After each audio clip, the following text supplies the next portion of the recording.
जे जे शुद्धे उदारे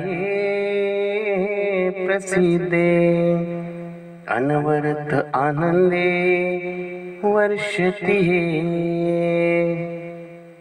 शुद्ध अशा गुरु माऊलीच्या जय जयकार करतात का तर सर्वांना सर्व काही देणारी ही माता आहे अशी ज्ञानेश्वर माऊली 12व्या अध्यायातल्या ओवी क्रमांक पहिली ओवी आहे. जगात प्रसिद्ध माता आहे तर न खंडणारा असा वर्णन न करता येण्यासारखे आनंदाचा वर्षाव करणारी अशी फक्त गुरु माऊली आहे. अशी भेटली गुरु माई फळा आली हो पुण्याई तारी येणे माझे या जीवा देववीला ज्ञान दिवा देववीला ज्ञान दिवा. संतांची पवित्रता आणि दातृत्व म्हणजे उदारता हा या ओवीचा विषय आहे. सद्गुरूची उदारता सांगतात. ज्ञानेश्वर माऊली म्हणतात ज्ञानदेव मने निवृत्ती निर्गुण दिधले संपूर्ण माझ्या हाती माझ्या हाती दिधले संपूर्ण माझ्या हाती. माऊली सांगतात. ज्ञानेश्वर माऊली निवृत्तीनाथाची उदारता सांगतात. जे संपूर्ण म्हणतात ते माझ्या हातात दिले म्हणतात. आणि एका ठिकाणी अवतार महाराज सांगतात पूर्णत्वाचा संग करुणी अपूर्णाचा त्याग करा फसू नका हो जग बोलिला दृढायसा विश्वास धरा. पूर्णत्व म्हणजे देह नव्हे किंवा सद्गुरूच्या स्थूल देहाचे वर्णन नव्हे तर त्यांच्या निर्गुण निराकार स्वरूपाचे वर्णन ठिकठिकाणी केले आहे. ह्या ओवीमधून ज्ञानेश्वर माऊलीने आपल्या गुरुचे वर्णन आईच्याच रूपाने पण केले आहे. भगवंतांनी सर्व भूतमात्रामध्ये चराचरामध्ये म्हणजे मुंगीपासून तर हत्तीपर्यंतच्या सर्वांमध्ये मीच व्यापून आहे. अर्जुना मी नसे ऐसा ठावासे कवन सर्वत्र संपूर्ण गगन जैसे हरि व्यापक सर्वगत हात व मुखित विवेदांत चिंतनासी चित्त आसो द्यावे सावध. वेदांनी सुद्धा वर्णन केले सर्व ठिकाणी व्यापक परमात्मा. अर्जुनानं स्वरूप पाहावं म्हणून चित्त एकाग्र केले कारण चित्ताची गरज आहे परमात्मा. म्हणून अवतारांमध्ये सांगतात ऐकून काने पाहून नैनी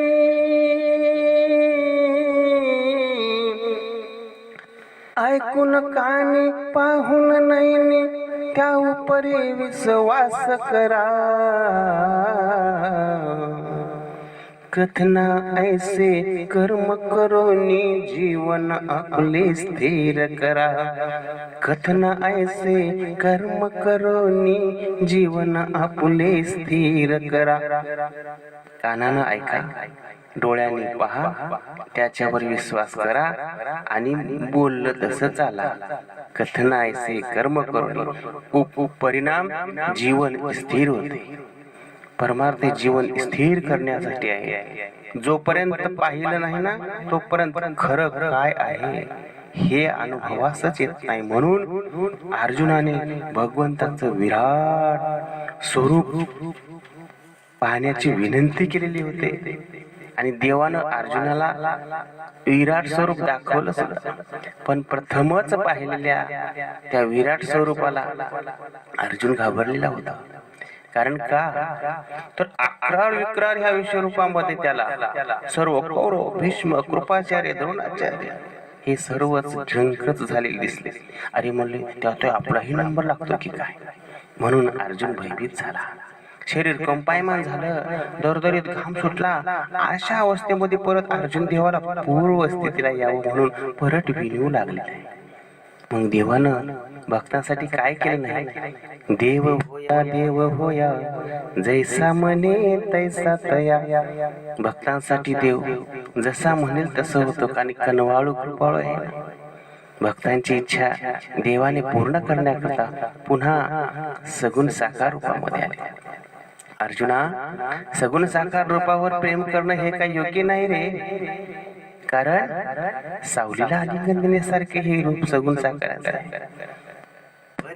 नसेच गावंडिया काय कोपो आता धनंजया, अंग सांडोनी छाया आलिंग तो सीमा.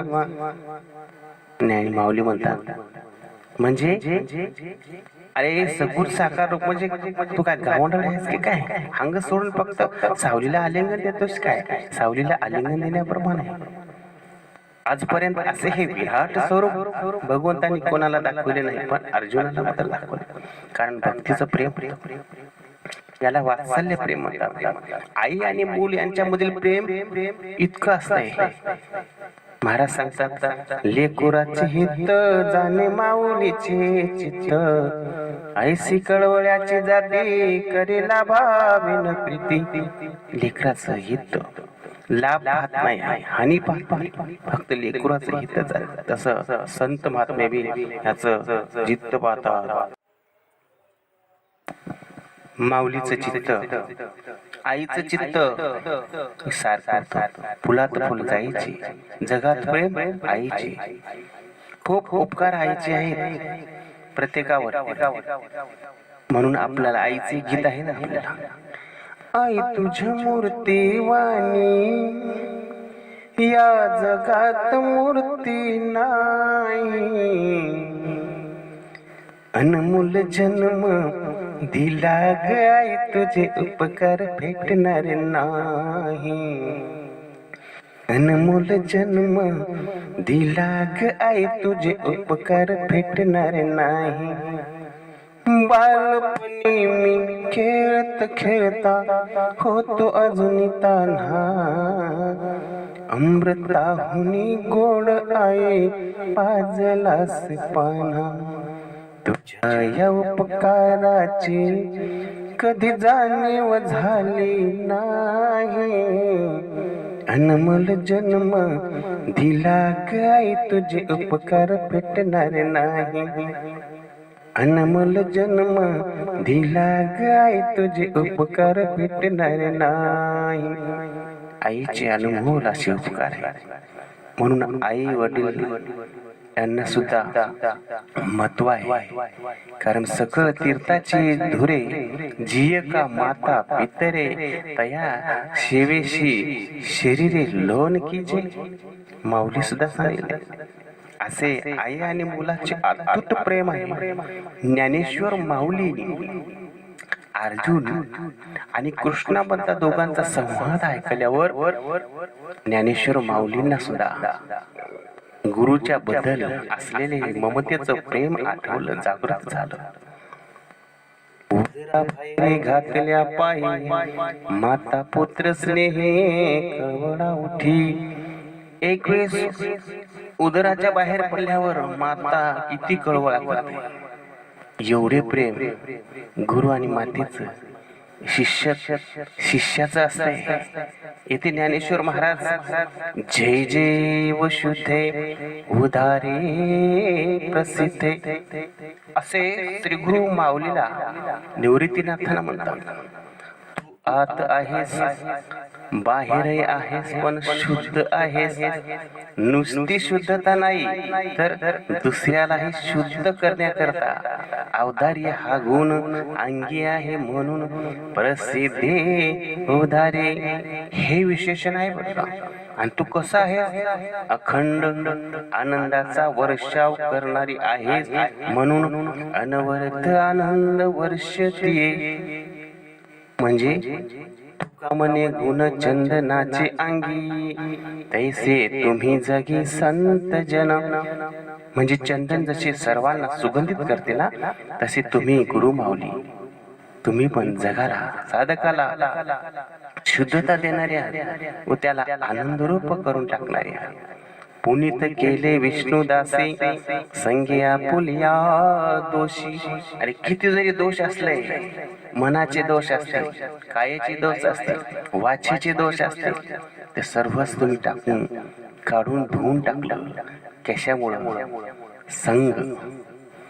गंगा पापं शीतापम दैन्य कल्पतरुस्तता, पापं तापं च दैन्य हरित साधू समागम. पाप ताप दैन्य साधूच्या समागमामध्ये जाते. म्हणून गुरु माऊलीचे सानिध्य लाभलं की पाप ताप दैन्य हे दूर जाते. पाप ताप दैन्य जाय उठा उठी, होता त्यांची भेटी दुःख कैचे. जीवनातील दुःख संपून जाते. अनवरत अशा आनंदाचा वर्षा होतो.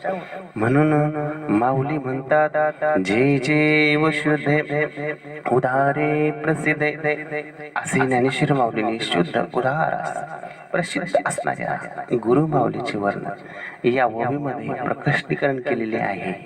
झालेली सेवा हे सद्गुरु त्या चरणी संत महात्म्यांच्या सरणी अर्पण करतो. काही चूक झाली असेल, न्यूनतेपुरते अधिकते सरते करून घ्यावे तुम्हाला विनवित असे. पायाच्या प्रसादी काही बोलले विनोदी मज क्षमा करणे संती नवे अंगभूत युक्ती नवे हा उपदेश. तुमचे बडबडलो शेष तुमच्या कृपेचे पोचणे आणि जन्मोजन्मी तो खा म्हणे. जय विठ्ठल. रामकृष्ण हरी.